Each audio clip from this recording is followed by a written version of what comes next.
Hey, Mike here. I just wanted to let you know that you can listen to Dark Poutine early and ad-free on Amazon Music, included with Prime.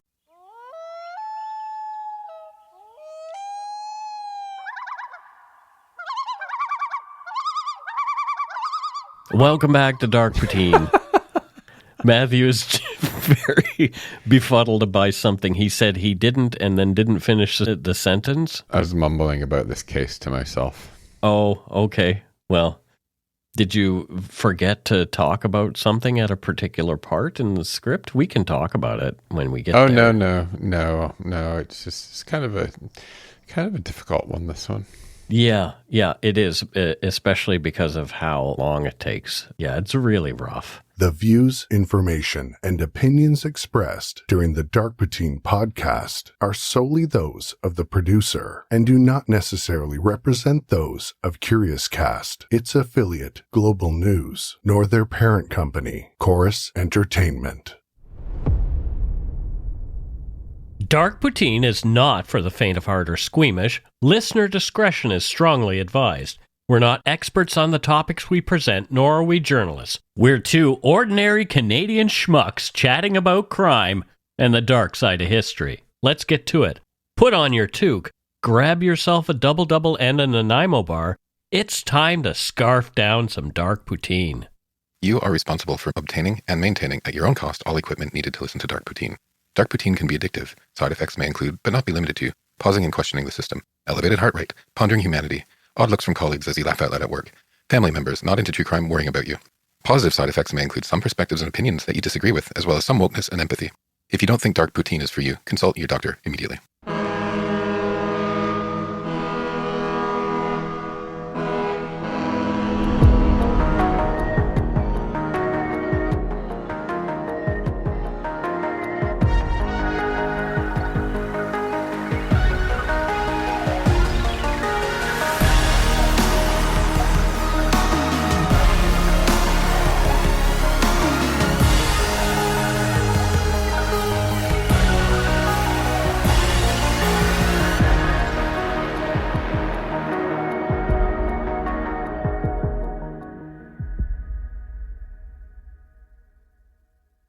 On an August night in 2015, Taylor Samson, a tall, good-looking physics student, walked out of his Halifax, Nova Scotia fraternity house with a duffel bag and a promise to be right back.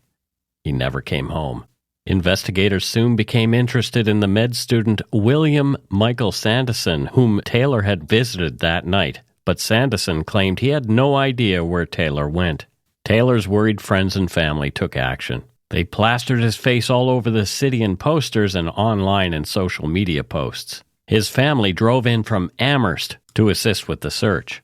His friends and fraternity brothers replayed their last words with him, trying to make sense of his disappearance. You're listening to Dark Poutine episode 408, The Murder of Taylor Samson. Taylor Samson was a 22-year-old physics student at Dalhousie University in Halifax.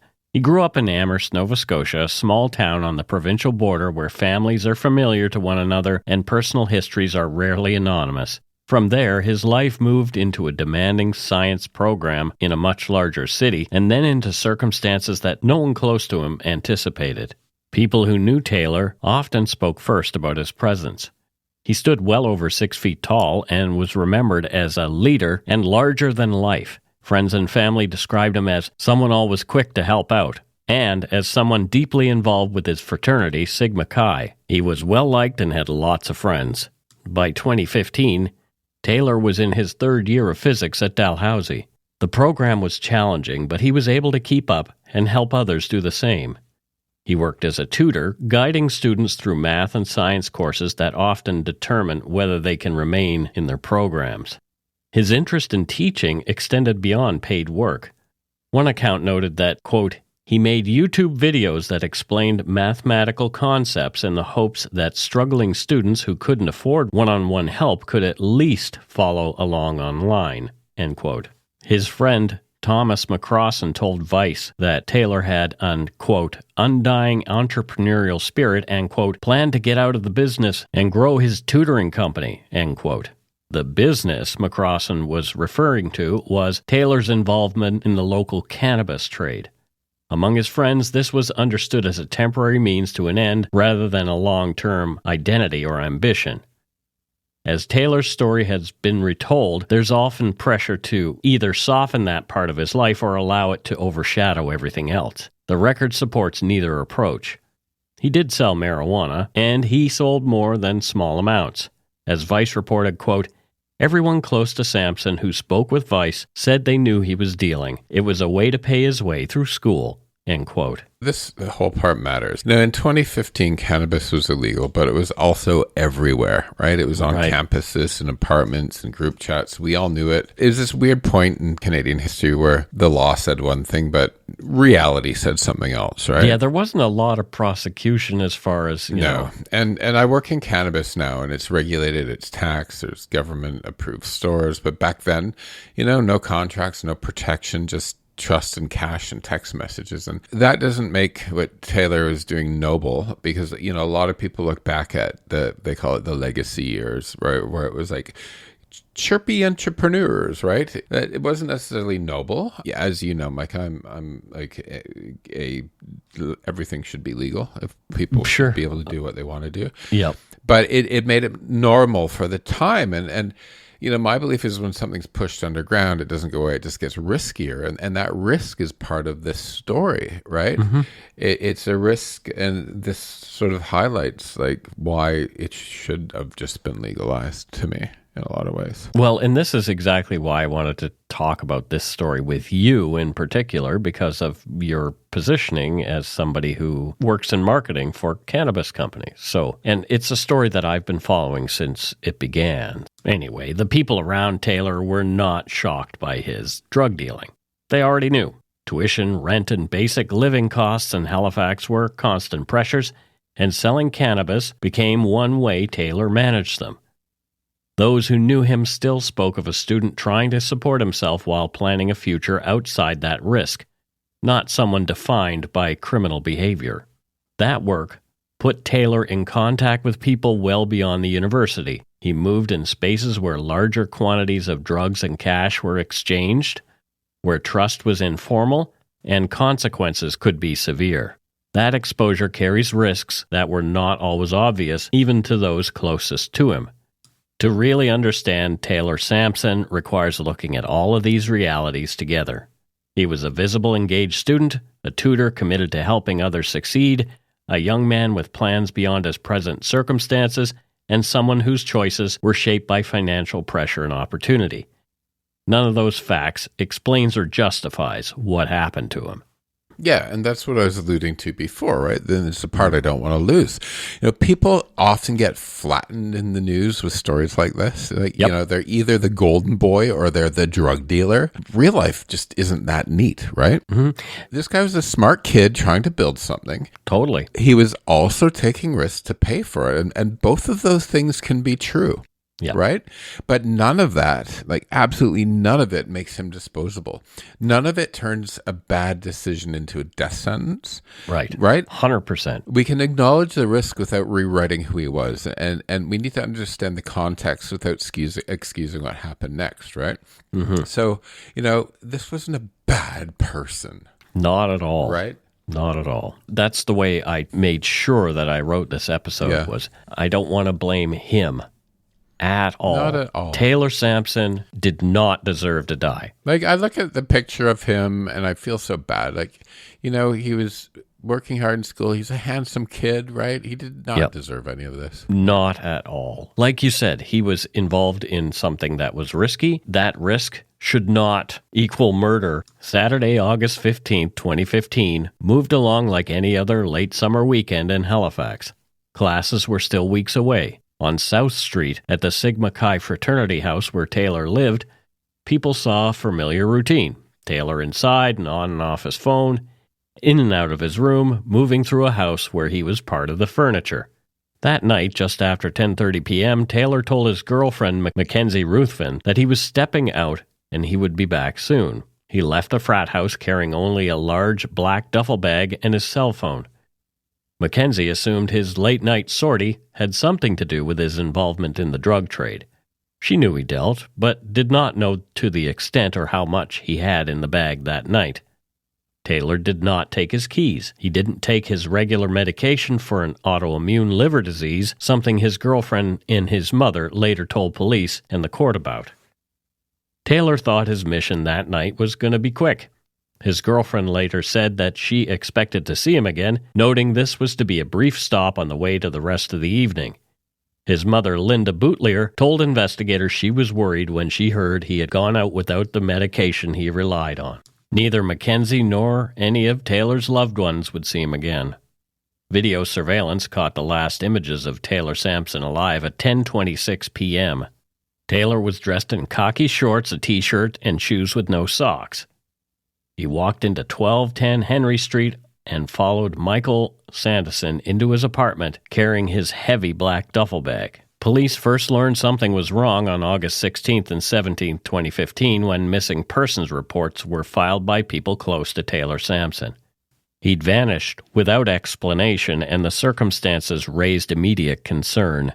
Samson had last been seen during what investigators understood to be a drug transaction, which brought Halifax Regional Police's major crime unit into the case early. Investigators began with the basics: phones, messages, and the most recent points of contact. That work quickly narrowed their focus. The final number that Taylor Samson had communicated with belonged to William Michael Sanderson. By 12:40 a.m. on August 18th, Sanderson was already aware that police wanted to speak with whoever had last been in touch with Samson. Co-workers relayed that message to him. Sanderson replied, quote, "Appreciated. I tried to get a hold of him when he wasn't answering anyone," end quote. Later that day, Sanderson went to the police station on his own. He was not under arrest. During the interview, he presented himself as a frustrated customer rather than a concerned witness. He told police he had recently sampled some of Samson's marijuana and found it unsatisfactory. Despite that, he said that on the night of August 15th, he had been drinking at home and wanted a small amount of cannabis. According to Sanderson, he asked Samson to come by with a couple of samples. He told investigators Samson never arrived.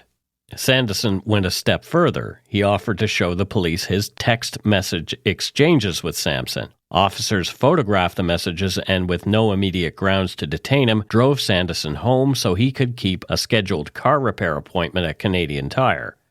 At that point, police did not consider him a suspect in Sanderson's disappearance. That changed quickly. When investigators reviewed the text messages more closely, the story Sanderson had told them began to unravel. The conversation showed that the meeting was not about a few samples. A large drug deal had been arranged. The messages also confirmed that Samson had gone to Sanderson's apartment that night. Sanderson was lying to the police, and they needed to figure out why. Yeah, and this is where the story turns, right? Yeah. Up until this moment, he's the helpful guy, the cooperative witness, the med student with his life lined up. Yeah. But these texts don't lie. And what they reveal isn't just a bigger deal than he admitted. It starts to reveal intent and scale and planning, right? Right. Because you don't accidentally arrange something that size. And once the police see that, the whole posture changes, right? He's not the last guy who saw Taylor. He's the guy who had the most to lose if the deal went sideways. Yep. And that's when this stops being about a missing person and starts being about motive. 100%. With this new and disturbing information in hand, Sanderson's status shifted. He was no longer a cooperative witness. He was now, at the very least, a person of interest in Taylor's disappearance and very likely a suspect in something more sinister. Police moved to arrest him on charges including obstruction of justice, kidnapping, and drug trafficking, making a sharp turn in an investigation that had begun just days earlier as a search for a missing young man. Before his name became inseparable from Taylor Samson's, William "Will" Sanderson looked from the outside like a young man following a familiar and respectable path. He grew up on his family's farm in Lower Truro, Nova Scotia, about an hour from Halifax. It was a rural upbringing later described in interviews as idyllic, shaped by farm work, routine, and life alongside three younger brothers. Will Sanderson left that farm for university where he combined academics with competitive sport. He was a track athlete competing at the university level and demonstrated a disciplined, goal-oriented approach. By the summer of 2015, those goals appeared to be paying off. He had completed his undergraduate degree and had been accepted into Dalhousie University's medical school. News reports at the time emphasized the timing. He was just days away from starting his first term when police arrested him in connection with Samson's disappearance. In Halifax, Sanderson's days were tightly scheduled. He worked 3 jobs while preparing for medical school, 1 at an assisted living facility and 2 in city hospitals. Those roles placed him inside the healthcare system before he had even begun formal medical training and reinforced the image of someone grinding toward a professional future. Alongside his legitimate work, Sanderson was also involved in the city's drug trade. Media reports and court records show that by 2015, he was selling cannabis, magic mushrooms, and MDMA using his Henry Street apartment as a base of operations. Other reporting described him as a Halifax drug dealer whose version of events would later be disputed by people operating in the same circles. Money flowed from both sides of his life, so did the pressure. Reporting on his finances indicated that he was earning about $8,000 per month through drug deals and at his 3 legitimate jobs. At the same time, he had drawn heavily on a substantial line of credit, and by the summer of 2015, coverage of the case referred to, quote, tens of thousands of dollars in debt sitting on that account, even as he continued working multiple jobs and selling drugs. People who later reviewed his messages and financial records noted that his activity went well beyond casual or low-level dealing. Articles described him arranging larger transactions, using trade jargon, and seeking connections capable of moving significant quantities. One account portrayed him as to move up from traveling to Montreal for cannabis to finding a Halifax supplier who could deal in, quote, units of 20 pounds. That places him firmly in the mid-level drug market where transactions involve pounds of product and large sums of money. Publicly, Sanderson often denied being under financial strain. He told media outlets that his combined income meant he was doing, quote, very well. Reporting from Vice and Global News, though, consistently placed that claim alongside the reality of his mounting line of credit and the looming cost of medical school. What emerges from the record is a divided portrait. On one side is the farm kid from his upbringing near Truro, the university track athlete, the hospital worker, and the incoming Dalhousie medical student. On the other hand is a man who was a drug dealer, earning about $8,000 a month and looking to move up. It's within that double life that Will Sanderson and Taylor Samson ultimately crossed paths. Police began piecing together what had happened leading up to Taylor Samson's disappearance. On August 14th, Sanderson told his roommate Dylan Zink to stay away from the apartment until August 16th. No reason was given, but the instruction was clear. Sanderson wanted the space to himself. Dylan Zink said similar requests had been made before, but never for the entire night. When Zink later returned, the apartment appeared unusually clean, and Sanderson told him they needed a new shower curtain. Sanderson's girlfriend, Sonia Gashus, spent much of her time at 1210 Henry Street and was familiar with that side of Sanderson's life. She knew he was dealing drugs and had urged him to stop, particularly after he was accepted into Dalhousie Medical School. According to her later statements, the stakes had changed. Medical school represented a clean break and a future that did not include drug trafficking. Sanderson told Gashus that August 15, 2015 would be the end of his involvement in the drug trade. He said he planned to, quote, auction off his client list, not complete a $40,000 drug deal. Gashus was not naive about his activities. She'd witnessed at least 20 previous drug transactions. Even so, on August 15th, Sanderson asked her to leave the apartment and told her not to return until he sent a text message confirming it was safe. The evidence shows Sanderson was intent on privacy that night. He cleared the apartment of the 2 people closest to him and arranged to be alone when Taylor Samson arrived. What remains unproven is whether he was in a position to complete the deal he was discussing. There's no evidence that Sanderson ever had $40,000 in cash, which is what Taylor Samson was asking. During the subsequent investigation, police recovered less than $10,000 from him. After the break, we'll learn that the police investigation unveiled much more, including disturbing evidence that Will Sanderson had killed Taylor Samson just minutes after the pair walked into Sanderson's apartment.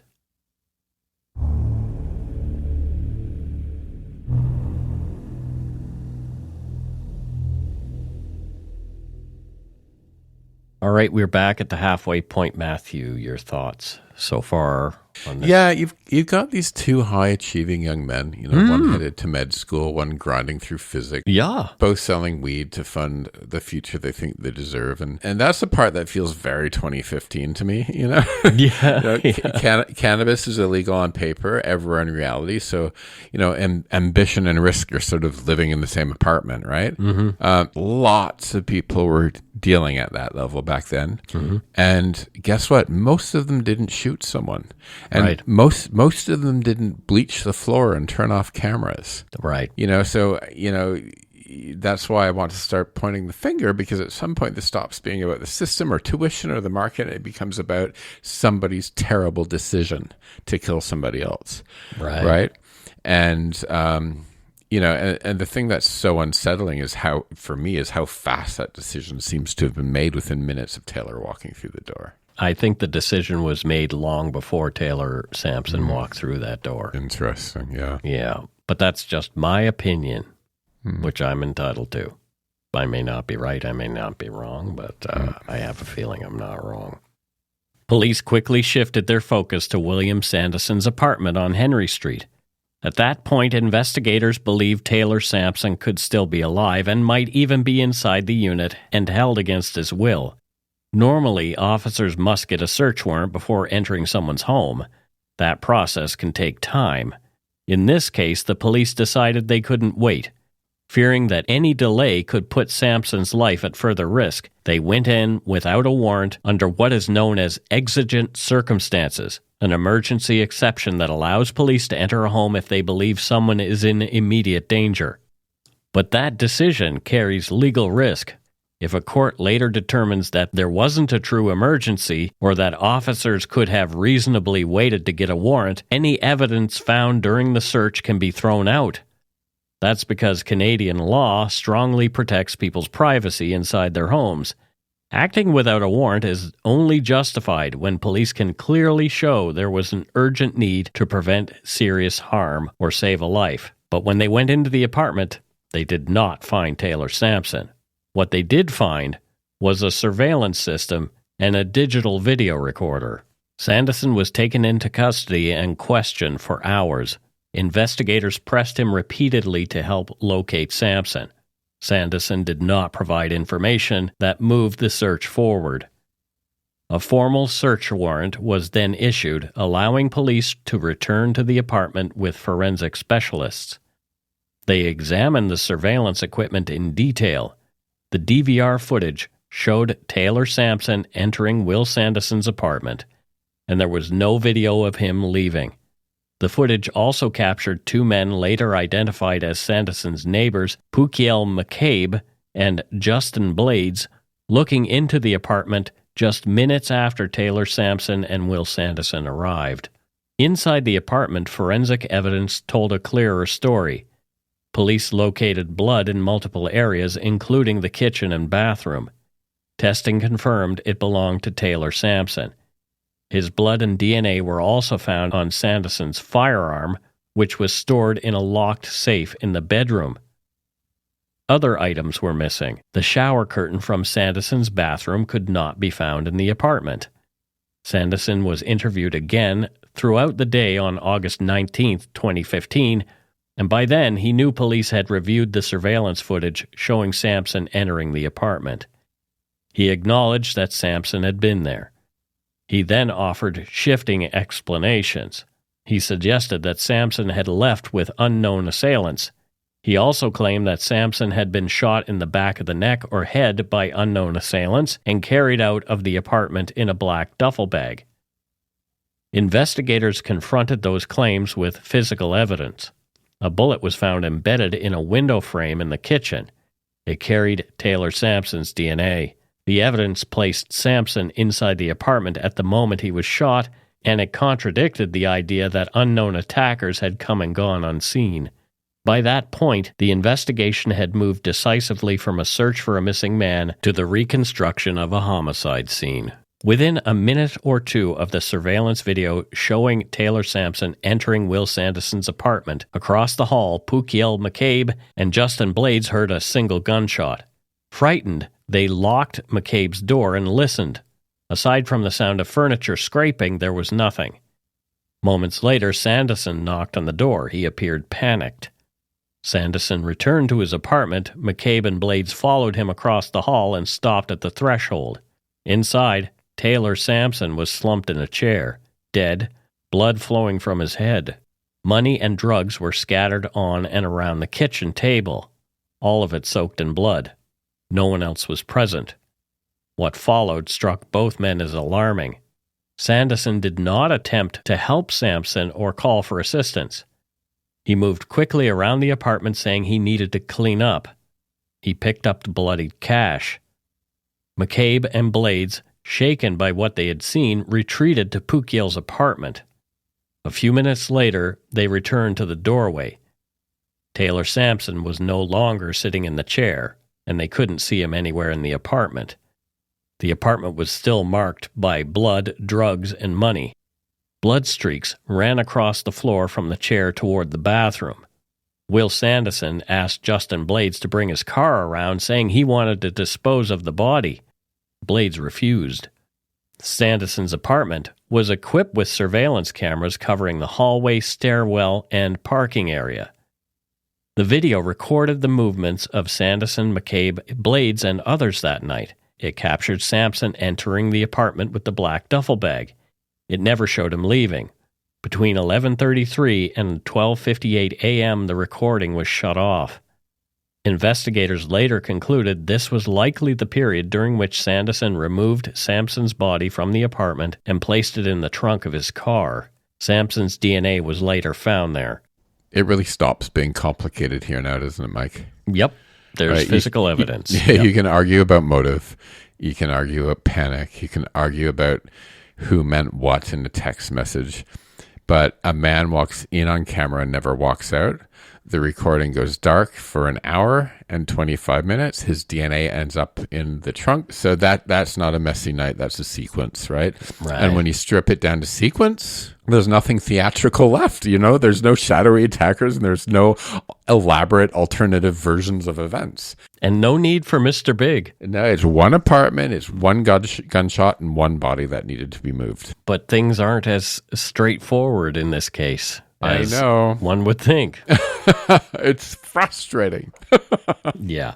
At about 12:30 a.m. on August 16th, Will Sanderson sent a text to his girlfriend Sonia telling her she could come home. When she arrived, the apartment smelled strongly of bleach. Sanderson told her he'd been auctioning off his drug clients and that a fist fight had broken out.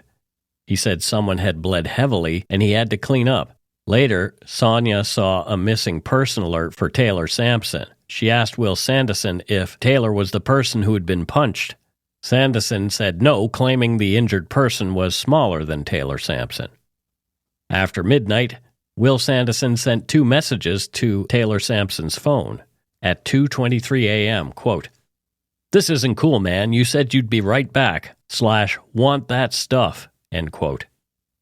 At 10:55 a.m., quote, "Don't know what you're planning," end quote. Oddly, at approximately 4 a.m., acting as though nothing had happened and likely hoping to get a feel for what Pukiel and Justin were feeling about what they'd seen, Sanderson went to Pukiel's apartment, saying he was there to play video games. He said nothing about what happened earlier that night.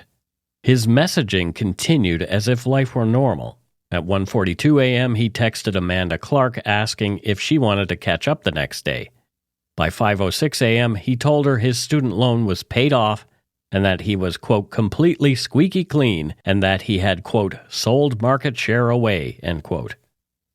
At 5:52 a.m., despite warm summer weather, Sanderson put on a toque and a sweater and drove Sonia and a co-worker to their jobs at Starbucks. The co-worker later described this as unusual. What happened to Taylor Samson's body after it left the apartment remains unsolved. What is known is that Will Sanderson traveled to his parents' farm in the Truro area on August 18th, 2 days later before his arrest.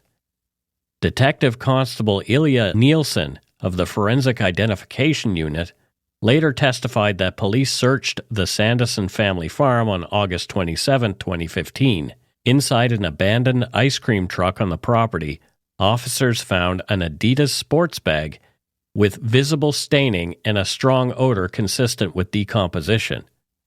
The bag had a broken shoulder strap. On his intake into custody, the police noted a bruise on Will Sanderson's shoulder consistent with carrying a heavy load pulled downward by a strap. Garbage bags inside the truck contained the missing shower curtain, a blue tarp, towels, and cleaning cloths. Nielsen said some of the items were soaked, others smelled strongly of cleaning products. Police also seized a bottle of Lysol spray and a letter addressed to William Sanderson, tying him to the items.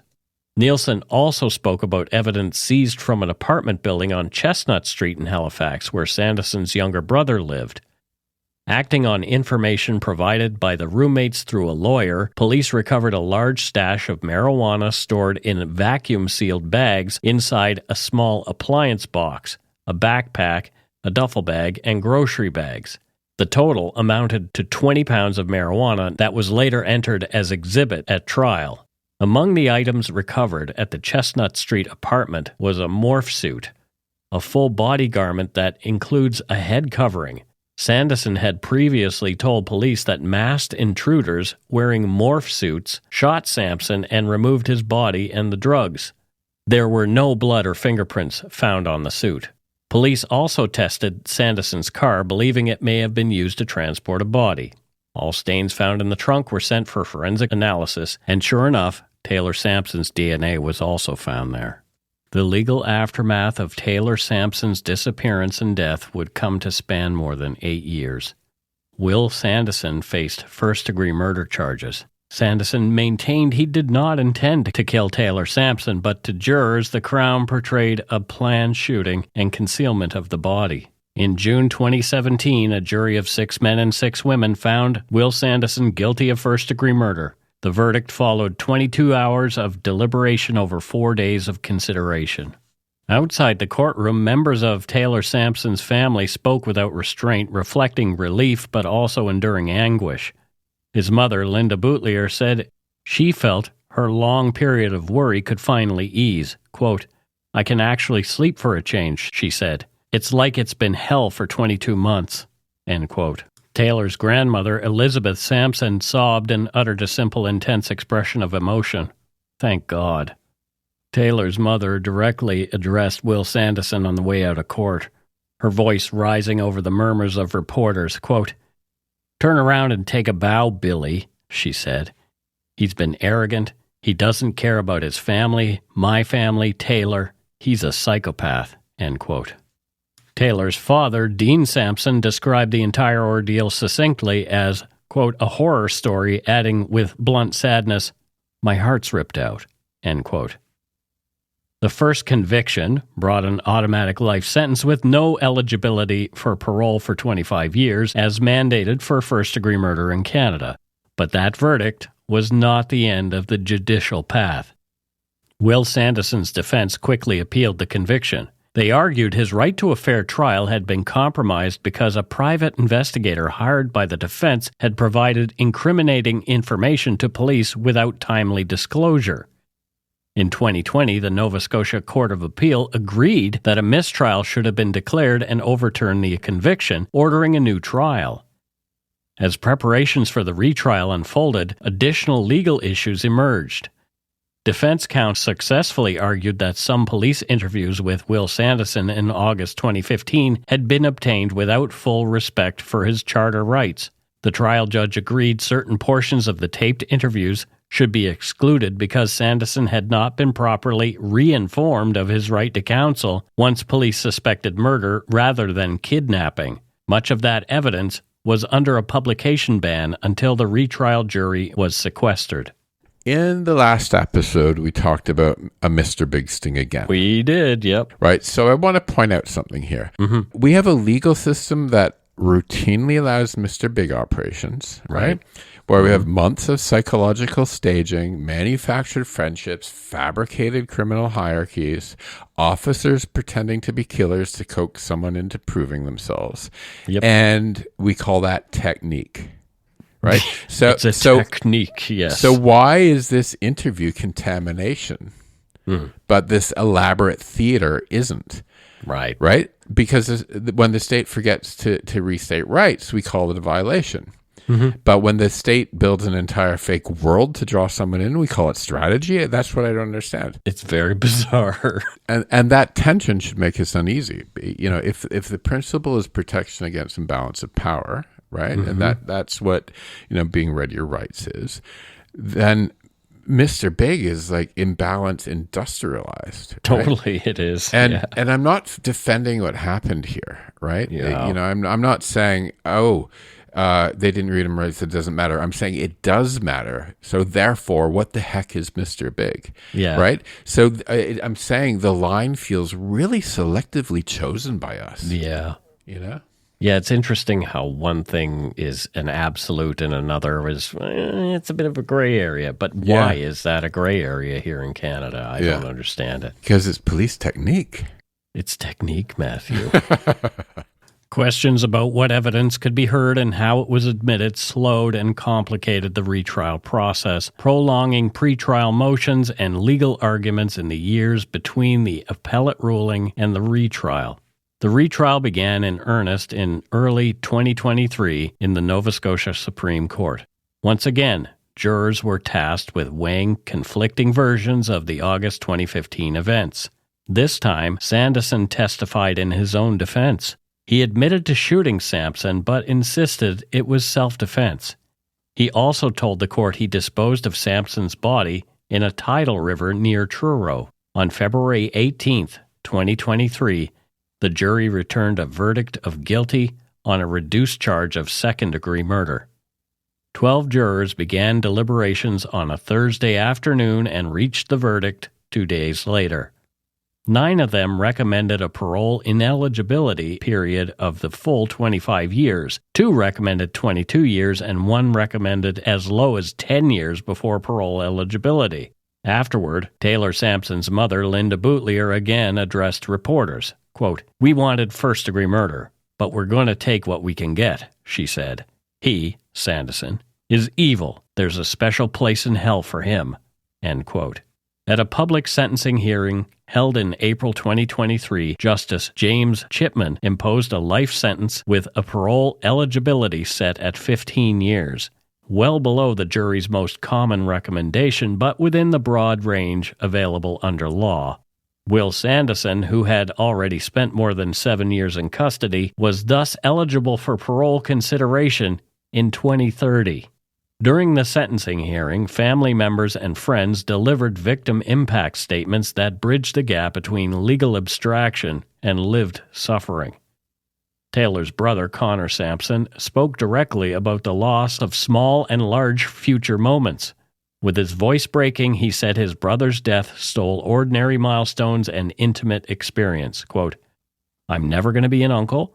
I'm never going to see my brother get married and have a family of his own. I am never going to see him cross the stage to get his degree." End quote.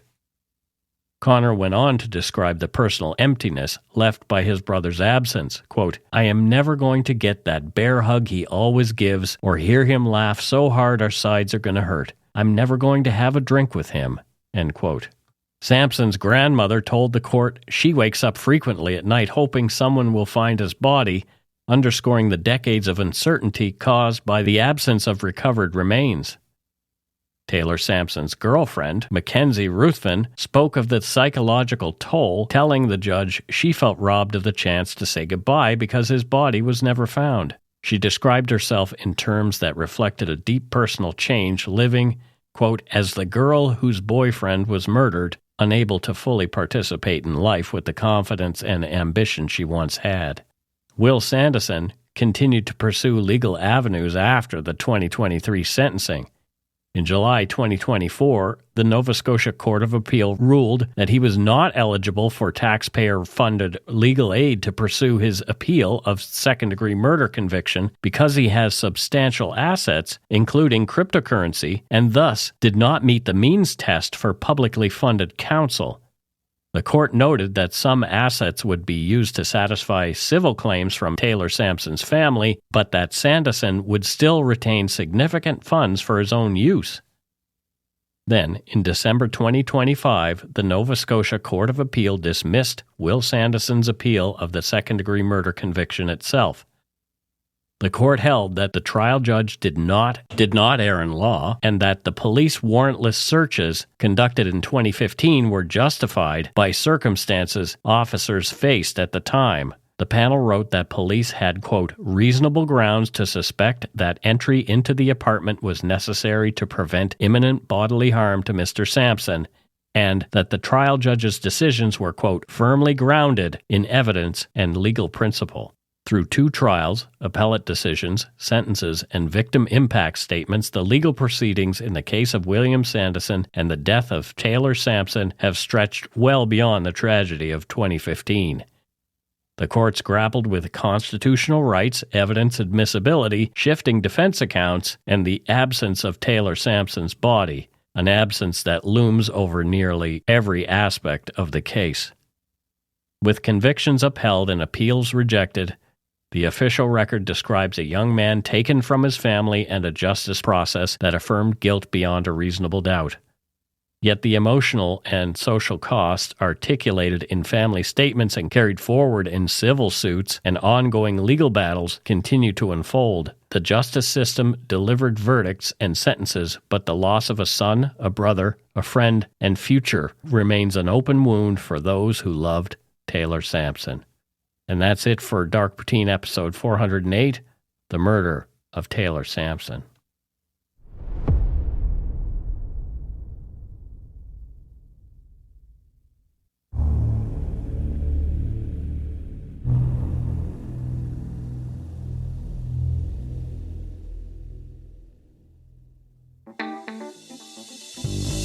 That's right. It's time for voicemails. You can leave us a message at 1-877-327-5786 or 1-877-DARK-PTN. We'd love to hear from you. Let's see who called us this week. And here is our first voicemail for this week. Hi, guys. It's Shannon. I'm from City of Kawartha Lakes, and I'm a fairly new listener. I was looking for more Canadian content of podcasts, and I found you guys, and I've been hooked ever since. Anyway, I was trying to catch up because it's, again, fairly new. And I just listened to the episode from last year on the shooting of Jane Kriba. And I remember that when that happened, I was 18 at the time. And I remember not wanting to go anywhere near Toronto for a very long time afterwards. It was yeah, I can't even describe. I wanted to also just, say to the victims and their families, like, I am so sorry. Anyway, beyond that, I also wanted to say, last year my mom finally finished treatment for breast cancer as well, and F cancer. She is now cancer-free, which is amazing. And I think you guys are amazing as well. And, yeah, that's it. So, why don't you go shit in your hat? Okay, bye. Well, thanks, Shannon. City of Court Lakes. It looks like it's a Newfoundland. I think she said. I thought she said Kawartha Lakes. Kawartha Lakes? Okay. Kawartha Lakes, which is, I've actually gone fishing on Sturgeon Lake up there before. Oh, okay. Yeah. Interesting. I'm pretty sure she said Kawartha Lakes. Oh, okay. Okay. Yeah, which is up near Peterborough, sort of thing. Yeah. Yeah, well, and that's the thing. We talked about the Jane Kriba story in episode 387, the Boxing Day bystander murder of Jane Kriba. And that one was on my sort of to-do list for some time. And it really bothered me because it was one of those cases where, this girl was just out Boxing Day shopping with her family, and that's what happened to her. She's just gunned down by twits. It's who, always who think they're gangsters. Completely, you have nothing to do with anything. That's always the scariest, Yeah. But all the best to your mom, Shannon. Yay. And her cancer recovery. We're grateful that she's cancer-free. I mean, Matthew went through cancer last year. My dad was taken by cancer last year. So it seems like everybody we know has been affected in one way or the other. A friend of mine called me from New York 3 weeks ago and told me she had cancer in her uterus. And then my other friend in Brooklyn, also New York, melanoma. Oh boy, he called me this week. I'm like, and it's so funny because now that I've had cancer, if friends get it, they call me first. Of course, because they want to talk to somebody who has lived through it. Yeah. They call me first. They're calling me before they talk to their family. It's really you're the first person I would call too, just so you know. Yeah. Okay. I mean. One of my spiritual advisors, not me, not you, but one of my spiritual. I'm your spiritual advisor. Well, God, you'd be in trouble, buddy. He also went through prostate cancer, so I have a number of people who I can call and have conversations with, and I'm grateful for that because, it doesn't seem like. I'm not worried about getting cancer, but I know that I have a network of people who would be willing to help. And it's really interesting that your friends are calling you because, like I say, it makes sense to me. It totally makes sense to me that would happen. So anyway, that's it for voicemails. That's it for this week's voicemails. Again, you can leave us one at 1-877-327-5786 or 1-877-DARK-PTN. We'd love to hear from you, even if it is just to say hi and to tell us to go shit in our hats. If you're stumped for what to chat with us about, a quick story is welcome. Alrighty, we don't have any Donut Money donors or patrons this week. Well, new ones anyway. We have lots from the past, but we love you folks. Thank you. Thanks to all our patrons and Donut Money donors past and present for your generosity. It helps to keep the show going. You can become a patron of Dark Poutine at patreon.com/darkpoutine. For a one-time donation, you can send us donut money via PayPal or interact using our email address, darkpoutinepodcast@gmail.com. If you don't already subscribe to the show, it would mean a lot if you did. You can easily find Dark Poutine on Apple Podcasts, Spotify, or wherever you listen to your favorite shows. If you haven't gotten yours yet, my 2 books are available to order via links on the Dark Poutine website or anywhere fine books are sold. And speaking of darkpoutine.com, check it out for show notes and other cool stuff. We'd appreciate it if you gave Dark Poutine a like or a follow on Facebook and Instagram. Most importantly, thank you for listening. Tell your friends about us. Word of mouth is a powerful thing. And that is it for this episode of Dark Poutine. So until next time, don't forget to be a good egg and not a bad apple.